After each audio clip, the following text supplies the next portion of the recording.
En la Onda. Competición desde dentro, actualidad, pruebas y mucho más. Con Sergio Romero.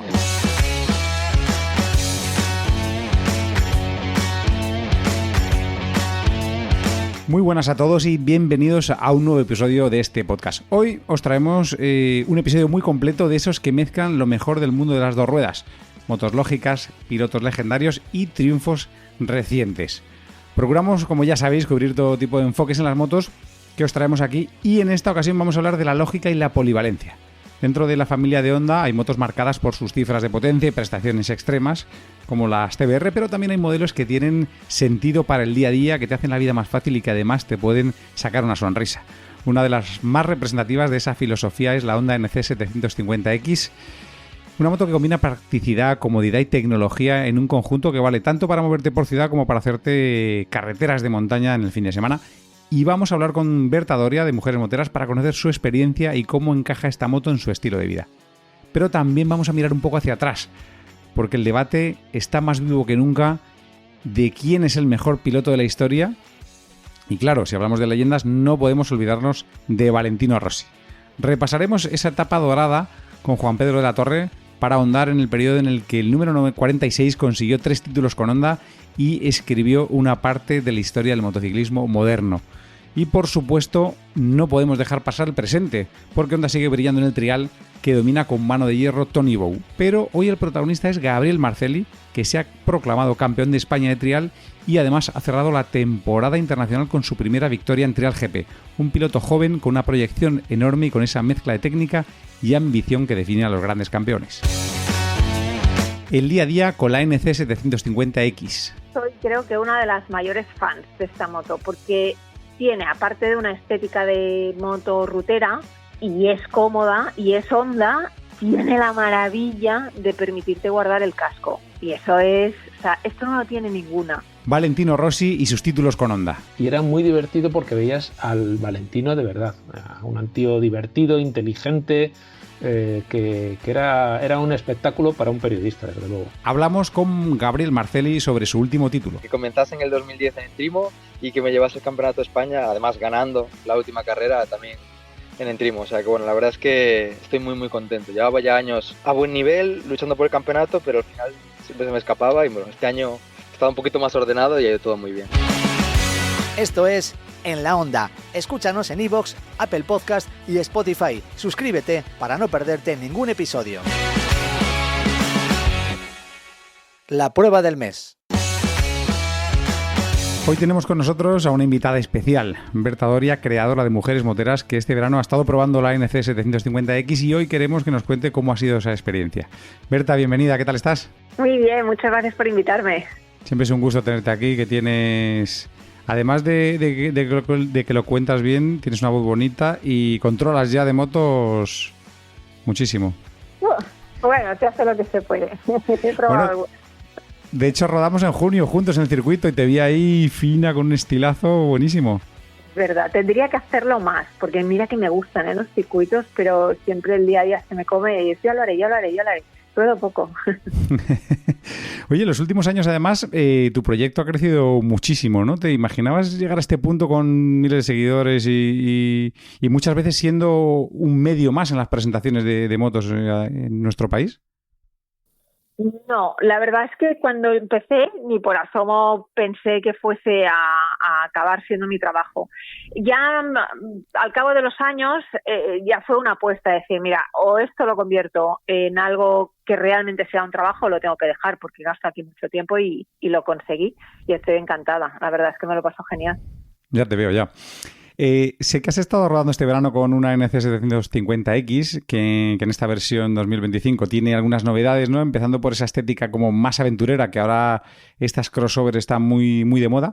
¿Qué crees que hace que todo el mundo esté tan involucrado, tan a tope con estas motos? Mira, yo soy creo que una de las mayores fans de esta moto porque tiene, aparte de una estética de moto rutera, y es cómoda y es Honda, tiene la maravilla de permitirte guardar el casco. Y eso es, o sea, esto no lo tiene ninguna. Y yo creo que si hay algo en lo que despunta, incluso entre otras Honda del segmento pues Naked Sport Touring, es maravillosa. O sea, como moto de diario, me dice, es que ¿cómo te puede gustar esa moto? Y yo, es como una... es la versión scooter de las motos. O sea, es la moto para el día a día. Yo te tengo que reconocer que me ha aburguesado mucho en ese sentido de tener ese hueco para dejar el casco, porque muchas veces voy en scooter y claro, mola llegar en moto, pero también es en una moto como en estética radical, pero dejar el casco eso es una liberación, ¿eh?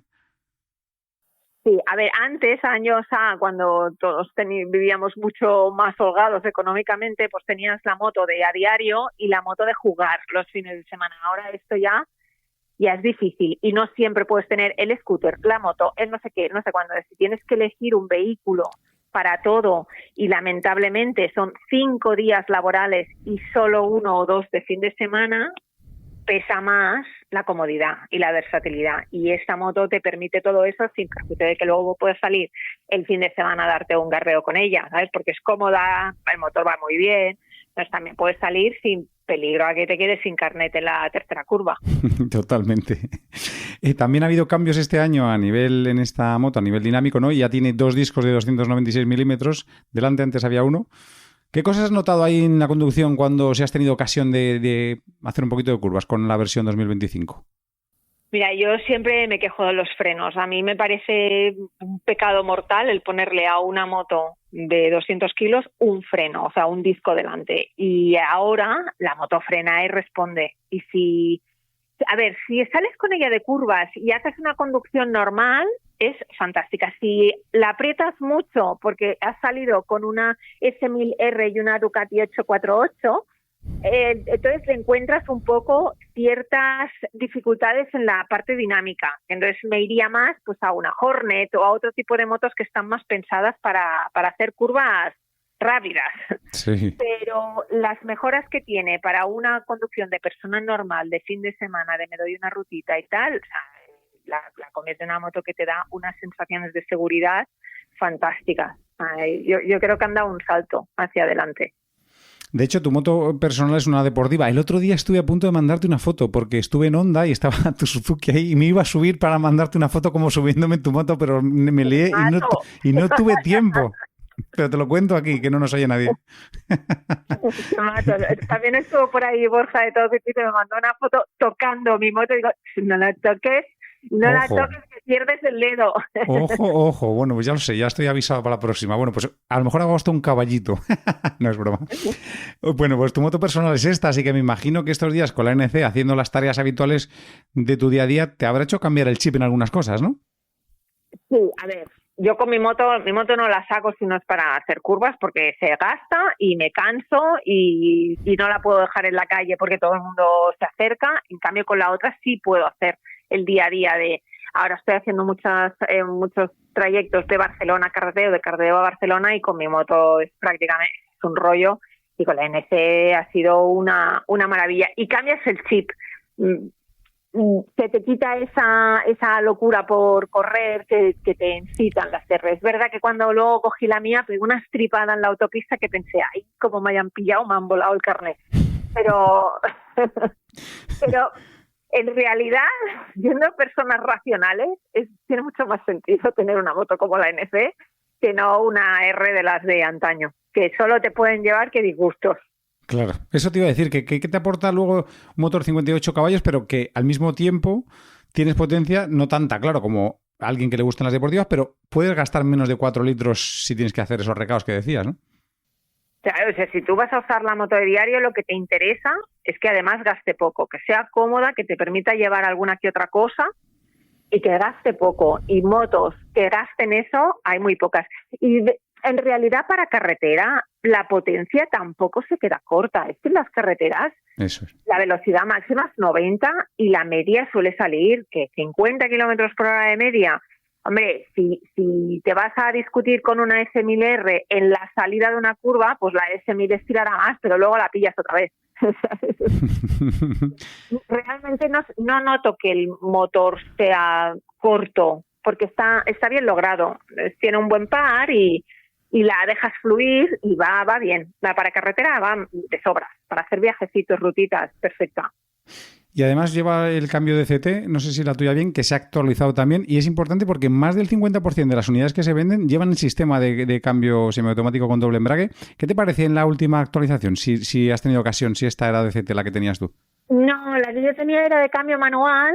Soy muy fan del cambio de Honda y de hecho, cuando salió en origen, la gente lo criticaba porque decía, va, es un scooter y ahora es verdad lo que dices, que se venden más de la mitad con el DCT de Honda porque es que es maravilloso, va súper bien y si la moto ya es cómoda y útil para el día a día y le pones ese cambio, pues de coña. De hecho, yo si me tuviese que comprar una, posiblemente me la compraría con el cambio. Ya. Sí, la verdad es que esto que quitarte tareas a veces y luego poder usarlas cuando quieras, como cambiar, es una liberación, ¿eh? Claro, lo decía en un vídeo cuando Yamaha sacó el IAMT, decía, no, porque yo lo quiero tener todo, yo quiero tener la opción de que vaya automática, pero que también lo pueda funcionar yo. Y eso Honda sí lo ha hecho muy bien. Y ahí los números la avalan. Y tú a estas alturas que has probado cientos de motos y estás muy al día además de las últimas generaciones, como bien acabas de apuntar, ¿dónde ubicas esta moto y para qué tipo de usuario? Yo la meto en el saco de las Sport Touring, porque al final es una moto que puede ser perfectamente una rutera, que te puede hacer cualquier tipo de recorrido, que es cómoda para viajar. Llamarla así Sport, pues no, pero tiene ritmito. Y me gusta un poco simplificar las Sport Touring, las crossover, yo prefiero simplificarlo todo en el grupo de las ruterillas y ahí la encajo bien. Y es una moto que creo que se vende menos de lo que se debería vender, porque la gente, no sé, no le da valor a lo del hueco en el casco y para poner el casco y es un plus enorme. Sobre todo para el día a día, porque en realidad estás todo el día con el casco que parece una cesta de manzana. Totalmente. ¿Dirías que vivimos una época donde estas motos que son más racionales están ocupando una posición más importante que hace unos años? Sí, y cada vez va a ir a más, porque ya no tanto porque cambiemos nosotros, sino porque motos que consuman mucho nos lo ponen difícil y las motos que corren mucho, ¿sabes? Es que las multas son... Hay que protegerse un poco de que te vuelen el carnet, ¿sabes? Entonces dices, mira, yo necesito algo que me sirva para todo, que me lo pase bien y que no me anime demasiado. O sea, que la moto me permita disfrutar con una conducción normal. Una moto R no la puedes llevar normal porque te duele todo. Este tipo de motos cada vez van a ser más frecuentes y la gente las va a valorar más porque te da una variedad de posibilidades y una polivalencia que no te la da nada más. Totalmente. Y bueno, ya en otro orden de cosas, he estado corriendo hace poco una carrera y he visto a varias chicas, ¿no? A nivel, digamos, aficionado. Hay muchas más que antes. Y tú que tienes las dos visiones de ser mujer, pero también de ser, digamos, uno más en la prensa especializada, ¿cómo crees que evolucionan las mujeres en el mundo de la moto? A ver, ahora ya yo creo que las mujeres están como muy acostumbradas al sector de la moto. Hay muchísimas y cada vez va a haber más porque ese rollo de no, tú no puedes, porque es una chica, esto ya se ha acabado. Sí. Es verdad que hubo un momento en el que empezaron a salir muchas chicas que iban en moto. Ahí también se juntó con un boom de las redes sociales donde primaba mucho el postureo y ahora parece que estamos huyendo ya de ese postureo absurdo de me he comprado la moto como si me he comprado un bolso de Dior y es verdad. Está bien explicado, está muy bien explicado. Sí, ha habido un periodo de tiempo en el que, bueno, yo me compraba la moto, pues eso, como me compro un Hermès que me cuesta 9.000 euros, porque la moto me está dando un estatus y una presencia delante de mi público masculino que me chifla. Y ahora estamos entrando otra vez en una fase de no, yo voy en moto porque me gusta, con independencia de que sea chico o chica. Y eso es lo que está favoreciendo que hayan chicas que realmente van en moto y esas. Yo me dirijo a esas, a las que van en moto de verdad. Pero es verdad que en las calles de la ciudad cada vez hay más mujeres que montan en moto como un medio de transporte o como una moto de uso, digamos, lúdico, ¿no? Pero esto ha aumentado mucho, por lo menos en Madrid, que es el tráfico que yo veo habitualmente, que quizá en Barcelona había más tradición, pero está cambiando un poco, ¿no? La sociedad y la moto, cómo se mueven en las ciudades. Sí, porque la moto realmente aporta muchísimas soluciones a la vida, porque es un vehículo más económico de adquisición, más económico de mantenimiento, y para el tráfico rodado de las ciudades es casi una necesidad. Cuando a veces entras por necesidad en el sector de la moto, porque me tengo que mover por ciudad, te das cuenta que además te añade algo que te divierte. Ir en coche no te divierte. Si vas en un Ferrari a lo mejor sí te diviertes, pero ir en un coche normal para ir a trabajar, divertido no es. En cambio, la moto sí tiene ese plus. Y eso hace que además, con esta sociedad en la que ya la mujer empieza a hacer un poco lo que le da la gana, diga, ostras, pues quiero una moto más grande, porque además de moverme por ciudad con la moto, quiero poder salir a dar una vuelta con ella los fines de semana. Y todo esto es como una bola de nieve. Cada vez hay más chicas que entran a lo mejor solo por medio de transporte, pero luego se dan cuenta de que se divierten y acaban teniendo motos para salir los fines de semana. Ya empieza a haber poco del, yo no voy a poder. Ya, Ahora sí, bueno, me va a costar lo suyo, o voy a tener dificultades para encontrar una moto que realmente sea bajita para mí y que además me guste. Pero yo no voy a poder, esto ya ha pasado de moda. Totalmente, por suerte.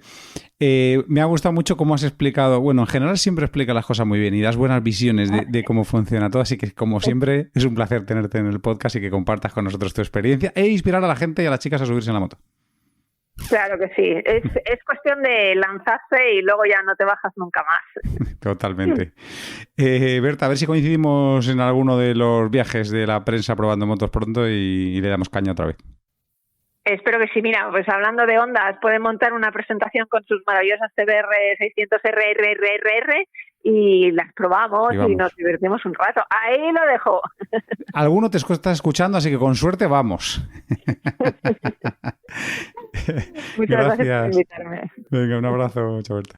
Hola, ¿me puedes decir cómo va a estar el tiempo estos días? Buena temperatura, mucho sol y aire fresco. Y la verdad es que lo disfrutarías mucho más encima de una moto Honda, tanto recorriendo la ciudad como de ruta a lugares remotos. Llega el tiempo de probar tu nueva moto Honda en la red de concesionarios oficiales de motocicletas Honda. Desde Pit Lane. Está con nosotros uno de los nombres más en forma del momento, Gabriel Marcelli, piloto del Repsol Honda Team, que acaba de proclamarse campeón de España de trial y que además viene de firmar en una espectacular segunda posición en la última prueba del X-Trial. Gabri, enhorabuena y gracias por volver a estar con nosotros en el podcast. Muchísimas gracias. La verdad es que está siendo un buen final y un buen inicio de temporada ya, que hemos comenzado ya este fin de semana con las del 2026. Está bien ahí empalmar bien, o sea, eso es estar en una buena línea, ¿no? Acabas bien y sigues bien. Te has hecho, como decíamos, con el Campeonato de España de Trial, que es una recompensa al trabajo de toda una temporada y de muchos años. ¿Cómo ha sido ganar este campeonato? Que además eres el primer gallego en ganarlo y lo has conseguido en Galicia, ¿no? Pues bueno, la verdad es que sienta muy muy bien. Además, bueno, de camino a casa le estaba dando vueltas al tema porque justamente yo me llevé el Campeonato de España y bueno, esta última victoria en Entrimo. Y en Entrimo es también donde hice mi primera carrera de trial de mi vida realmente. Campeonato gallego en el 2010.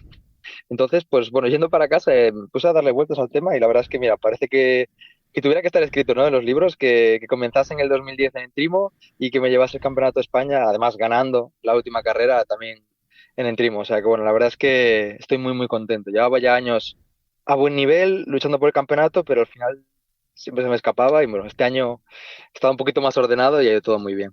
Qué bueno cerrar ese círculo ahí en casa y justamente te iba a preguntar eso, ¿no? Que este año te hemos visto muy sólido, muy centrado. ¿Y qué crees que ha cambiado con respecto a las temporadas anteriores? ¿Es un tema como de mental, de técnica, de moto, de experiencia, no? Bueno, es un poco todo al final. Yo creo que quizás lo que sí que es cierto que otras temporadas, como te decía, me notaba bien, me notaba con nivel ya para luchar por el campeonato. De hecho, pues bueno, me llevaba victorias en carreras sueltas, pero al final, pues al acabar la temporada siempre cometía errores, siempre hacía malas carreras que cuando quieres estar luchando por un título, pues no te puedes permitir. Entonces, este año de nivel posiblemente he dado otro pasito adelante, pequeño, pero seguramente otro pasito, y luego quizás equipo y yo como que nos hemos compenetrado un poquito más, ha habido menos despistes quizás en carreras y eso ha hecho que yo pudiese dar mi 100% en cada carrera y bueno, he conseguido hacer pues una temporada un poco más redonda, ¿no? Sin altibajos y la verdad es que, bueno, me he llevado el título, pero además me lo he llevado como con contundencia, porque de 7 carreras he ganado 5 y las otras 2 quedé segundo, por lo que, bueno, considero que ya no solo me lleva el título, sino que aún por encima como que he dado un puñetazo en la mesa y he dicho, bueno, aquí estoy yo y este es mi año, ¿no? Qué bueno. Además, el Campeonato de España realmente está muy cercano al Mundial, porque muchas veces solo falta Tony, ¿no? Que parece que es un campeonato nacional, pero que con el nivel que hay aquí, ganarlo también es una prueba muy exigente y difícil, ¿no? Exacto, exacto. El Campeonato de España al final el nivel es altísimo, es como un mundial, ¿no? Es como un segundo mundial. El único que no está es Tony. Entonces, pues el nivel de las zonas es muy alto, el nivel de los rivales es muy alto. Sí que es cierto que, aunque dentro del mundo del trial tiene mucho nombre el Campeonato de España, pero quizás para la gente que no conozca tanto el trial, pues pensará, bueno, el Campeonato de España debe estar bastante por debajo, ¿no? De un mundial, pero realmente no, realmente pues ganar un Campeonato de España con el nivel que hay actualmente es súper difícil, pues es casi como hacer subcampeón del mundo, ¿no? Porque al Claro. final, pues eso, tanto Jaime como yo, por ejemplo, que este año hemos hecho segundo y tercero, somos los que hemos quedado primero y segundo. Por lo que, bueno, si te cuelas en un podium o si te cuelas o si te llevas el título, ¿no? Del nacional, casi es como llevarte un subcampeonato del mundo. Y además es que cuando os juntáis los tres, ¿no? Busto, Tony Bow y tú, realmente es el equipo. Vosotros siempre ganáis también el Trial de las Naciones. O sea, realmente sois los mejores del mundo, ¿no? Es el combo perfecto, sí. Sí, sí. Sí, sí, cuando vamos al TDN, al Trial de las Naciones, la verdad es que, bueno, notas, ¿no? Que al final, digamos que en el TDN, el reglamento, en el Trial de las Naciones, el reglamento es un poquito diferente. Corremos 3 pilotos y solo cogen en función de la zona la puntuación de los 2 mejores que han hecho esa zona. Entonces, te sientes muy respaldado, te sientes muy tranquilo y muy respaldado porque sabes que siendo 3 casi, aunque uno falle, siempre ganamos con bastante ventaja y siempre, pues eso, el otro compañero acaba haciendo bien la zona. Por lo que, bueno, la verdad es que el nivel dentro del TDN del equipo de España es altísimo y notas que, bueno, que corres como con una ventaja, ¿no? Como si hiciésemos trampas pero sin hacerlas. Qué bueno. ¿Y cómo cambias el chip de tener ahí, por ejemplo, esa relación con Busto, ¿no? A ser un rival directo en el Campeonato de España y también en el Mundial, que también pasa con Tony, ¿no? ¿Cómo cambiáis ahí ese rol de compañeros a rivales? Pues bueno, lo llevamos bien todos porque dentro de lo que es el mundo del trial, la verdad es que todos nos llevamos bastante bien, las relaciones son buenas. Al no ser un deporte de contacto o tan de contacto como quizás pues el motocross o MotoGP o así, en la que al final en la carrera pues hay contactos, ¿no? Eh, es un deporte más individual, digamos que tú en la zona no te encuentras en el mismo momento con tu rival, él la va haciendo, tú lo entras después de él, entonces en ningún momento hay ese contacto. Por lo que, bueno, dentro de lo que cabe es bastante llevadero. En general es eso, nos llevamos todos bastante bien dentro del mundillo, incluso a menudo vamos a entrenar juntos o directamente coincidimos entrenando y incluso pues eso, podemos hacer las mismas zonas y así. Por lo que, bueno, para mí es bastante sencillo y bastante llevadero. Qué bueno. Este año, además, has conseguido tu primera victoria de Trial GP, que tuvo que ser un sueño, teniendo en cuenta que tenías como rival ya lo hemos dicho, a esa leyenda que es Tony Bow. ¿Cómo fue ganar en Estados Unidos? Pues muy especial, la verdad es que muy, muy especial. Más de lo mismo que como un poco en el Campeonato de España, que ya hacía carreras, incluso temporadas, que notaba que tenía nivel para ganar. Lo que pasa que, bueno, el trial dura muchas horas, la carrera en sí dura muchas horas y es muy fácil tarde o temprano cometer errores y durante carreras he liderado hasta el final y en las últimas zonas, pues bueno, la he liado y he acabado pues segundo, tercero, incluso fuera del podio cuando iba liderando la carrera. Entonces, sabía que tenía nivel, ¿no? Como para ya llevarme alguna victoria. Lo que pasa que, claro, ordenarse una carrera entera es súper complicado. En Estados Unidos, el sábado tuve un mal día. La verdad es que cometí muchísimos errores, me escaparon muchas cosas. Y el sábado por la tarde hicimos una reunión con el equipo, aclaramos algunas cosas y sabía que el domingo iba a ser un mejor día, lo tenía clarísimo. O sea, ya salí por la mañana con que sabría que sería un mejor día y el sábado hice tercero, no fue un mal resultado, pero sabía que había mucho que mejorar y que podía mejorar mucho. Entonces, pues nada, salí el domingo con las pilas cargadas, no lo siguiente, y con las ideas muy claras también después de la reunión del sábado. Y bueno, salió todo lo mal que salió el sábado, salió bien el domingo. O sea, se le dio la vuelta a la tortilla por completo. Y nada, la verdad es que bueno, fue para mí también súper, súper especial porque, mira, un poco parecido a lo del Campeonato de España del Nacional, que parecía que tenía que estar escrito un poco en los libros, ¿no? Empezando en Entrimo y cerrando el Nacional en Entrimo con una victoria. En el caso de Estados Unidos, la única vez que viajé a Estados Unidos fue en el 2017 y cuando todavía corría la segunda categoría, es decir, la categoría de Trial 2, y fue el mejor fin de semana de mi vida porque me llevé doble victoria. Gané el sábado y gané el domingo. Con solo 17 años era el más joven de la categoría y fue como un fin de semana para enmarcar. Y pues unos cuantos años, 8 años después, volvemos a Estados Unidos y me llevo mi primera victoria. Entonces, bueno, supongo que, no sé, soy de fechas, imagino. Tenemos que poner fechas y calendario que pongan Galicia y Estados Unidos ahora en los siguientes campeonatos, ¿no? Sin duda, sin duda. La verdad es que me deben de tener suerte esos dos sitios. Oye, es que es un deporte tan técnico y tan mental, ¿no? ¿Y cómo es tu rutina para concentrarte durante una carrera? Y lo que tú decías, para mantenerte además concentrado hasta el final. Bueno, la rutina al final pues es entrenar a diario, ¿no? Intentar pasar las máximas horas encima de la moto. Eso hace que tú, digamos, moto y tú seáis una sola persona, ¿no? Y conectes y que la moto sea como una extremidad más de tu cuerpo. Y eso hace, pues bueno, que al final en la carrera tú tengas confianza con la moto y sepas qué es lo que te va a hacer en cada momento. Esa confianza hace que, pues bueno, que esos pequeños errores no aparezcan, sino que los puedas ir solventando o ir cubriendo. Entonces, pues bueno, yo al final mi día a día entreno en moto por las mañanas, hago unas 4 horas de moto más o menos, de 10 a 2 aproximadamente, y después por las tardes suelo ir al gimnasio, también meto pues 1 hora y media, 2 horas más o menos de gimnasio, dependiendo de si estamos en temporada o en pretemporada. Varías un poco el tipo de entrenamiento, ¿no? Con unos objetivos o con otros, pero al final del día la verdad es que metes bastantes horas de entrenamiento y por eso, bueno, también es importante después descansar bien. Y en función del tipo de campeonato, del tipo de carrera que tenemos por delante, también variamos un poco el entrenamiento. No es lo mismo preparar una carrera indoor que preparar una carrera outdoor o una carrera del mundial que una carrera del campeonato nacional. Entonces, bueno, vamos haciendo pequeñas variaciones, ¿no? durante la temporada. ¿Y la parte psicológica la trabajas con alguien que te ayude ahí o realmente es tu experiencia la que te va haciendo gestionar ese nivel mental también? Pues es la experiencia, al menos en mi caso yo me rijo pues bueno por mi experiencia, así que al final hablas con gente y al final la gente de tu entorno, de tu mismo equipo te ayuda, ¿no? Mentalmente y te motiva, te da a veces ese punto extra que necesitas o simplemente a la hora de tomar decisiones. Pero bueno, yo en mi caso, digamos que yo me lo guiso, yo me lo como, yo me lo gestiono, ¿no? El apartado mental. Sí que es cierto que durante unos meses, hace años, hace igual ya 6, 7, 8 años, trabajé durante unos meses con una psicóloga deportiva, pero bueno, me dio 2, 3 trucos que sí que Sí. apliqué durante un tiempo, pero bueno, al final lo más importante, o al menos yo en mi caso, tampoco noto que para mí sea muy importante o sea necesario el apoyo pues eso, de un psicólogo deportivo y creo que valoro más un poco, pues eso, tener un apoyo por parte del equipo y yo que soy bastante reflexivo, pues bueno, yo le doy muchas vueltas a las cosas y ya intento buscar como la manera de funcionar que a mí me vaya bien. Curioso, curioso.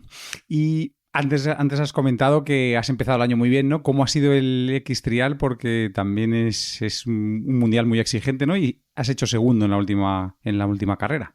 Sí, la verdad es que bueno, el Mundial X-Trial es un campeonato exigente a nivel de zonas. Estos últimos años está siendo bastante duro a nivel de, pues eso, de nivel, ¿no? El X-Trial este de Andorra, el que hemos hecho este fin de semana, no ha sido diferente, ha sido también duro, un nivel difícil, zonas complicadas. Pero bueno, yo me noto cómodo en ese tipo de zonas, la verdad. De hecho, pues estuve luchando por la victoria con Tony hasta la última zona donde se decidió. Y bueno, está siendo un buen inicio de temporada, la verdad. O sea, justo hemos cerrado la temporada del Nacional hace 2 semanas, o hace menos de 2 semanas, hace 10 días escasos. Y ya fin de semana siguiente hemos empezado con la temporada 26 con el Mundial Indoor. Entonces, a mí me va bien ahora mismo porque estoy en una buena racha de carreras, me noto bien encima de la moto, bien con el equipo, estoy motivado, entonces tengo buenas sensaciones, buen feeling y eso hace también que de carrera a carrera vayas motivado, ¿no? Digamos que estoy en mi prime, estoy arriba, me noto bien Entonces, pues por mí, ojalá viniesen todas las carreras seguidas cada fin de semana de la temporada, ¿no? Porque me noto motivado y con ganas. Pero bueno, ahora mismo se van a empezar a espaciar un poco más las carreras y bueno, espero que no me afecte y siga en la misma línea que llevo hasta ahora, que la verdad es que las últimas carreras han ido muy, muy, muy, muy bien. Y a pesar de estar en ese momento tan bueno de forma que nos cuentas, ¿crees que tienes margen de mejora en algunos puntos determinados de cara a ese Mundial X Trial que viene? Sí, sí, sin duda tengo puntos a mejorar y no pocos. Siempre se pueden pulir cosas y siempre se pueden mejorar cosas. Año a año noto que soy un piloto más completo y que tengo más experiencia, que sé, bueno, que cometo menos errores en general, que quizás es uno de mis problemas más grandes, ¿no? Que al final, pues a nivel de entreno sí que tengo un muy buen nivel, pero en carrera es difícil, tanto para mí como para todos los pilotos, obviamente, es difícil plasmar el nivel porque juegan los nervios, ¿no? Juega la presión, el público, todo eso, quieras o no, al final siempre influye y por lo general influye para mal. Por lo general, cuando uno está nervioso y tiene presión encima, suele ir peor en moto. Entonces, pues bueno, creo que todavía tengo apartados a los que mejorar, que tengo margen de mejora al menos, y bueno, serán los objetivos para esta temporada, ¿no? Al final, convertirme en un piloto un poquito mejor y seguir puliendo esos detalles. Y bueno, yo me veo ya para ganar carreras. Un poco lo que te decía antes, al final el trial dura bastantes horas, es muy completo y es fácil cometer errores, pero creo que si me ordeno un poquito más y pulo esas 4 cosas que me quedan, creo que puedo dar otro saltito adelante y empezar a llevarme victorias en el X-Trial. Pues vamos a estar aquí pendientes para verlo. Gabri, en el Repsol Honda Team compartes equipo con una persona que es una leyenda ya, ¿no? Aquí hemos visto que tenéis súper buena relación en directo cuando habéis estado los dos juntos y haciendo bromas y compartiendo entrevista, ¿no? ¿Qué supone para ti trabajar y competir con Tony Bow? Pues es un lujo, la verdad es que es un lujo porque al final estás compartiendo equipo con el mejor de la historia, ¿no? Ya no con el mejor trailero de la historia, sino con el mejor deportista de la historia. Nadie tiene tantos mundiales como él, es que la gente ni se le acerca. Yeah. Entonces, pues obviamente trato de copiar todo lo posible, todo lo que hace Tony, ¿no? Sus métodos de entreno, su puesta a punto de la moto y tal, aunque al final obviamente a cada persona le va bien una cosa, pero sí que me fijo mucho en él. Al final tienes que fijarte en el mejor o en los mejores para ser el mejor, ¿no? Entonces, pues bueno, el hecho de compartir equipo con él, poder entrenar juntos también a menudo, todo eso hace que yo tire más y que busque más. Y aun por encima, ya no solo el entrenar juntos, sino el llevar la misma moto, hace que a veces pasos o situaciones en las que tú pues dices, quizás este escalón no, con esta moto no se puede hacer. Y él llega y lo hace, pues hace que tú quieras forzar un poco más la maquinaria, ¿no? Él te pone los pies en el suelo y te demuestra de lo que es capaz, ¿no? De lo que se puede llegar a hacer. Entonces, pues eso hace que yo me esfuerce más y busque más los límites y que me dé cuenta yo también de que hay margen de mejora, ¿no? De que no estamos todavía en el límite, que todavía se puede mejorar más, se pueden pulir cosas y se puede seguir avanzando. Entonces, al final, para mí, Tony, aparte de ser un gran compañero, me ayuda a seguir evolucionando como piloto porque hace que me esfuerce y que tengo como ese objetivo, ¿no? Ahí delante y voy apretando para ponerme, obviamente, a su nivel. Me encanta esa reflexión de que Tony pone un límite ahí y tú vas detrás y para conseguirlo, ¿no? O sea, realmente Claro. marca dónde está el nivel. Hablando de compañeros, también estuvo Fuji con nosotros el fin de semana, o sea, en el episodio pasado, que es el team manager del equipo, y nos contó cosas de la moto eléctrica que creo que no has probado, ¿no? De la RTL. ¿Cómo crees que va a ser ese trial con las motos eléctricas? Porque sí que las has visto en marcha, ¿no? Me imagino en el campeonato y también, no sé si en alguna prueba que habéis hecho. Sí, sí, exacto. La he visto en marcha, la he visto en carreras, en entrenamientos también. Y la verdad es que tiene muy buena pinta. La moto ha evolucionado un montón, muchísimo en este último año, año y medio más o menos. Y la verdad es que veo que tiene mucho margen de mejora también, que al final quizás nosotros en nuestro caso con la moto de gasolina estamos un poco más atascados o estás un poco más quizás al límite de la evolución o que cada vez cuesta más evolucionar la moto. Sin embargo, en la eléctrica yo lo que he visto en este último año, año y medio, es que mes a mes la moto evoluciona y da pasos adelante. Entonces, no sé dónde está el límite de esa moto, pero sí que sé que mes a mes la moto progresa y la moto mejora. He hablado con Miki también, con Mikel Sí. Gelaber, que es el piloto que la lleva, junto con Fuji también, que hace piloto probador. Y la verdad es que están muy contentos con ella, la moto rinde muy bien en algunos aspectos incluso mejor que nuestra moto, en otros peor, ¿no? Al final no hay la moto perfecta, pero como te decía, hay aspectos en los que la moto es mejor y los aspectos en los que la moto es peor, veo que mes a mes son capaces de ir puliendo cosas y de ir evolucionándola. Entonces, no sé hasta dónde llegará, pero sí que veo que es una moto súper competitiva y que el margen de evolución es posiblemente mayor que el nuestro de la moto de gasolina. Pues habrá que seguir esa evolución y hasta el día que llegue a vuestras manos. Gabri, ha sido un placer tenerte porque encima de estar cada vez más arriba y con más nivel en el Mundial, cuentas mejor las cosas, así que gracias por haberlo compartido con nosotros y enhorabuena por el título y mucha suerte en esa temporada que acaba de empezar. Muchísimas gracias. Ojalá podamos hablar pronto de una victoria, que es el siguiente objetivo que tengo, ¿no? El Mundial X Trial. Así que, bueno, apretar los dientes y a dar un buen show también, que al final el público también lo agradece. Venga por ello. Gracias, Gabri. Un abrazo grande. Un abrazo muy grande. Adiós. El reportaje. Ya sabéis que estamos repasando los pilotos Honda que han marcado cada época y después de revivir los años de Mick Doohan llegamos a un piloto que a día de hoy sigue siendo uno de los más famosos y exitosos de todos los tiempos. Así que Juan Pedro de la Torre está aquí para hablar de Valentino Rossi. Hola JP, bienvenido a un episodio más. Hola, muchas gracias. Aquí estamos, sí. Encantado de volver a estar con vosotros. JP, hoy nos toca hablar de Valentino Rossi, que se convirtió a finales de los 90 en un piloto imprescindible en la escena del Mundial de Motociclismo, ¿no? Pues sí, Valentino era uno de esos jóvenes talentos que crecieron desde las categorías básicas del campeonato, en su momento 125, donde fue campeón, después en 250 también fue campeón, en ambos con Aprilia, y su salto a la categoría reina, en este caso el Mundial de 500, porque estamos en el año 2000, estaba cantado. Entonces su llegada fue precisamente por la puerta grande, con Honda. No incluido dentro de la estructura de fábrica del Team Repsol Honda, pero sí con un equipo oficial Honda porque él heredó toda la estructura técnica de Mick Doohan, que como recordaréis, en el 99 tuvo un grave accidente en Jerez que le llevó a la retirada y toda esa estructura técnica que formaba parte del equipo Honda en 500, que tenía un gran despliegue con 4 pilotos, pues terminó heredándolo a Valentino Rossi en su debut con Honda. Estaba por un lado el equipo de fábrica, que formaban Alex Cribillé, Setegi Bernau y Tadayuki Okada, y la cuarta moto de fábrica era la que tenía Valentino Rossi. Habíamos terminado nosotros con Mick Doohan justo, ¿no? Y ese equipo técnico que había hecho a Doohan dominador, ¿no? Y controlar la categoría durante los últimos 5 años, fue el que se encontró Valentino, ¿no? Me imagino que eso le ayudó también a entender rápido lo que tenía que hacer.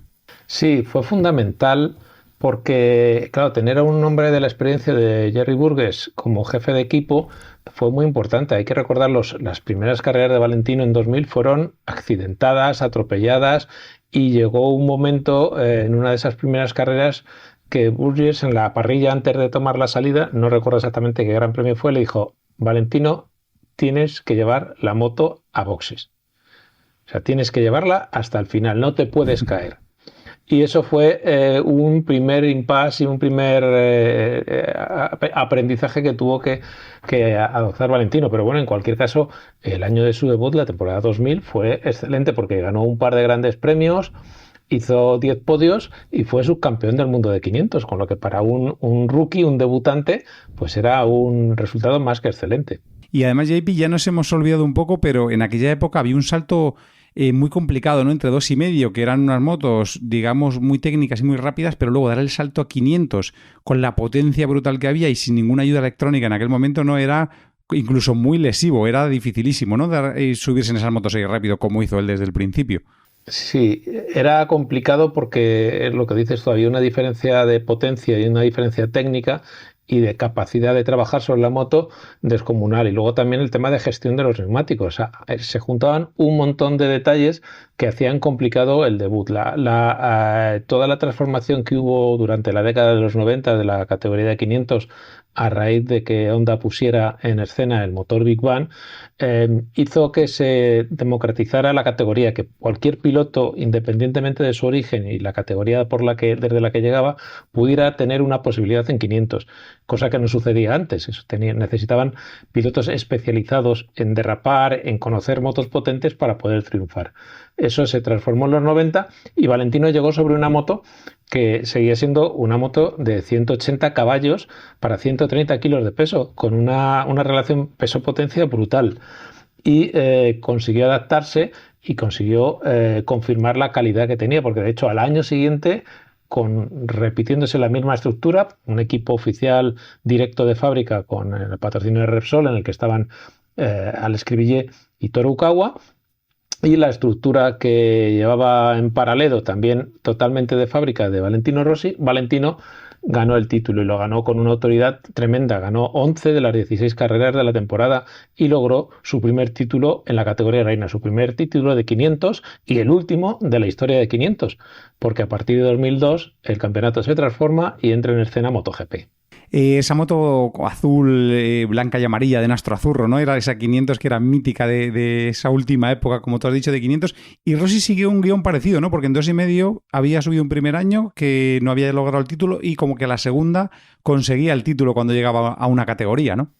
Sí, él llevaba su proceso, su aprendizaje, era un año de preparación, de conocimiento de la categoría y un año de atacar el título y ganarlo.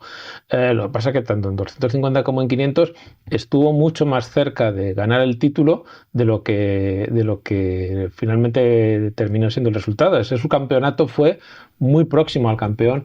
Y quizás en 500, con esas primeras carreras atropelladas y con malos resultados y algún abandono, pues si hubiera puntuado más, hubiera sido un poco más conservador y haber mantenido la moto en pista, como lo decía Jerry Burgess, pues a lo mejor podría haber apurado y haber achuchado un poco más a Kenny Roberts en el 2000.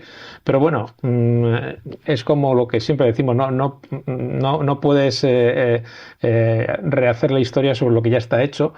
Y desde luego que si Valentino hubiera sido de otra manera, no habría sido el Valentino que todos conocimos. Yo recuerdo de esa época, JP, el duelo que tenía con Biaggi, que se llevaban a matar ya desde el inicio, ¿no? Y también con Capirossi, cuando se juntaban los tres en un circuito italiano, eso era como el circo romano, e incluso fuera de los circuitos, o sea, fuera de la pista también había mucha rivalidad, ¿no? Incluso violencia entre Biaggi y Valentino. O sea, fue una época muy, muy intensa, ¿no? Sí, fue muy intensa porque, bueno, desde que aterrizó en el Mundial Rossi ya chocó frontalmente con Max Biaggi, que era el italiano de referencia en aquellos momentos en el Mundial. Y cuando llega a 500 es precisamente lo que dices tú, había tres pilotos, los tres mosqueteros del motociclismo italiano, que eran Max Biaggi, Loris Capirossi y el joven Valentino Rossi. Y, por ejemplo, vivir ese choque en Mugello en el año 2000 con ese ambiente que hay en el Gran Premio de Italia, de aficiones, de ruido, tal, hubo una expectación enorme entre ese enfrentamiento a tres bandas. Y los dos grandes favoritos, que eran Biaggi y Valentino, pues terminaron siendo batidos por Loris Capirossi, que fue la sorpresa. A lo mejor era el menos esperado, el último en tenerlo en consideración, pero Rossi se cayó, Biaggi tuvo un contacto también con Capirossi, quedó atrás y al final Capirossi se impuso para sorpresa de todos. Pero eso fue una anécdota dentro de esta historia, porque al final Valentino terminó siendo el hombre fuerte del motociclismo italiano y del campeonato del mundo en este inicio del siglo XXI, y fue el piloto preponderante de Italia. Lo ha sido desde los tiempos de Giacomo Agostini, es el piloto más importante que ha tenido el motociclismo italiano, desde luego. Y además durante esos años, los finales de los 90 y este inicio en 500, él trajo mucho color y una personalidad brutal, ¿no? Con sus celebraciones, y yo creo que ya en su irrupción en 2,5 y 500, bueno, incluso en 125, ¿no? Hizo que la gente le reconociese, ¿no? Y viese su personalidad, que era brutal y que llevaba el espectáculo más allá de los circuitos y de las motos, ¿no? Pues sí, porque aparte de sus excelentes resultados en la pista, con estos títulos en 125, en 250, en 500 y su inicio de reinado en el MotoGP con con los títulos que ganaría con Honda en 2002 y 2003, Valentino aportó un mensaje del motociclismo realmente atractivo. Puso el motociclismo al alcance de todo el mundo. Lo puso en todas las casas, lo hizo popular y sobre todo lo hizo divertido, porque por su forma de comportarse, un poco descarado en algunos momentos, y su forma de celebrar, como dices tú, hacía de cada carrera una fiesta. Y eso la verdad es que ayudó muchísimo al crecimiento del deporte, del motociclista, y llevó muchísima gente a las pistas, y son unas pistas que se tiñeron del color amarillo, que es su color propio y su color identificativo que siempre le ha acompañado. Y la verdad es que fue, desde luego, el mejor embajador del motociclismo durante décadas. Sí, total, durante esa época, digamos, prime, como se dice ahora, ¿no?, de Valentino Rossi, siempre decían esa frase, ¿no?, muy, muy conocida, de que Valentino siempre corre en casa, porque, como tú has dicho, los circuitos estaban amarillos en casi cualquier lugar del mundo. Sí, la verdad es que era una fiesta, las gradas se teñían de amarillo y todavía hoy seguimos viendo que han pasado muchísimos años de esa ola de Valentino, pero seguimos viendo mucho amarillo en los circuitos. Eso quiere decir que dejó una impronta importante y que su recuerdo sigue muy presente, a pesar de que ya lleva casi 5 temporadas retirado. Y de ahí, de las 500 no exigentes y que eran motos peligrosas, por decirlo de alguna manera, llegaron las MotoGP de 1990, ¿no? Y Valentino pilotó la RC211V de 5 cilindros. ¿Cómo fue esa transición y esa época, JP? Pues fue realmente arrolladora, porque en el año 2002 convivieron las primeras MotoGP con las 500 todavía en esos 2-3 primeros años de la categoría. No había suficientes MotoGP, entonces Honda, los otros fabricantes, pues tenían una serie de unidades y el resto se completaban con las 500 más competitivas que quedaban. Y Valentino arrolló en 2002 en 16 carreras, ganó 11 y fue segundo en 4. Con lo que ganó con una autoridad absoluta. Honda dominaba con total autoridad el campeonato y el año siguiente esa autoridad se reafirmó. Encontró un gran rival en Sete Gibernau en el año 2003, que Sete heredó del malogrado de Jiro Kato, que tuvo un fatal accidente en la primera carrera de 2003 en Suzuka. Heredó la RC211V de Kato y Sete se reveló como la gran alternativa al dominio de Valentino. Entre Sete y Valentino ganaron 13 grandes premios esa temporada. Recuerda que aquellas temporadas eran de 16 grandes premios. Hoy con los 22 grandes premios más las 22 carreras sprint están haciendo 44 carreras en un año. Entonces hacían 16. Pues Valentino ganó 9 de esas carreras y también marcó la diferencia y fue realmente el punto en el que coincidía el piloto de mayor talento en un estado excepcional de forma con una moto realmente superior. Y hay un detalle que seguro que todos lo recordáis.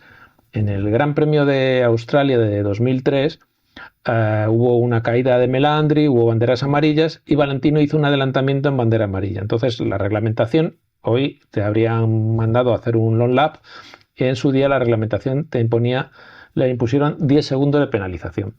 Eso habría significado, tal como estaba la situación de carrera, que perdería la carrera. Entonces Valentino lo que hizo fue tenía casi 5 segundos de ventaja, voy a meter el tiempo suficiente para que con la penalización no pierda la carrera. Y entonces consiguió meter esos 10 segundos de penalización, sacárselos a su compañero, a Capirossi, y ganar la carrera por 5 segundos. O sea, fue una demostración de superioridad y de capacidad que es muy difícil de pensar que se puede hacer hoy en día. También hay mucha diferencia. Recordar que ahora todo está muy unificado, hay unas normas muy comunes, neumáticos, centralita. Entonces era distinto y quizás con esa singularidad en algunos elementos que tenía Honda, pues consiguió marcar esa diferencia y hacer esa gesta excepcional que fue, pues eso, la guinda a un año realmente extraordinario por parte de Valentino Rossi. Tú lo has dicho, JP, había ahí mucha variedad de esa moto. Además, era una moto muy especial, ¿no? Con ese motor de 5 cilindros, que era un diseño que nadie tenía en aquel momento, y había una variedad en el Mundial interesante, ¿no? Porque Yamaha, que era el principal rival en 4 tiempos, tenía ese motor de 4 cilindros en línea, con Biaggi también montado en esa moto, y ese choque otra vez, aunque está en esta ocasión Valentino, pues como tú has dicho, era el que controlaba durante sus años en Honda la categoría, ¿no? Sí, la verdad es que esos primeros años de MotoGP había una riqueza y una variedad extraordinaria, porque como dices bien, Honda tenía su V5, Yamaha el 4 en línea, Ducati, que precisamente en 2003 había entrado en el campeonato, entró con un motor V4, Suzuki también tenía un V4 y Aprilia tenía un 3 en línea. O sea, había una variedad realmente exquisita. Y en todo ese detalle vemos que también se empezaba a trabajar con diferentes opciones, porque Bridgestone, que todavía no había pegado el salto adelante en presencia de marcas, estaba haciéndose un hueco en el campeonato y terminaría siendo la marca que equiparía a Ducati, a Suzuki y a Kawasaki. También daría una nota de alternativa y una nota diferente frente a la homogeneidad de Michelin, que llevaba más de una década dominando en el apartado de neumáticos. Esos primeros años de MotoGP fueron muy variados, con muchas opciones, no siempre todas competitivas, pero evidentemente había alternativas, y lo que quedó claro era que había un binomio que funcionaba a la perfección, que era Valentino Rossi y la Honda RC211V. Totalmente. Y JP, además, en esa época, una cosa que ya no sucede, pero que sí que había sucedido mucho, es que los pilotos punteros de MotoGP corrían las 8 horas de Suzuka, ¿no? Y Rossi también las corrió con éxito con Colin Edwards. Sí, eso era una tradición, por decirlo de una forma, era una obligación que tenían prácticamente todos los pilotos de 500 de al menos correr una vez para el equipo de fábrica de Honda en Suzuka. Y Valentino Rossi cumplió con esa tradición, que no es una carrera agradable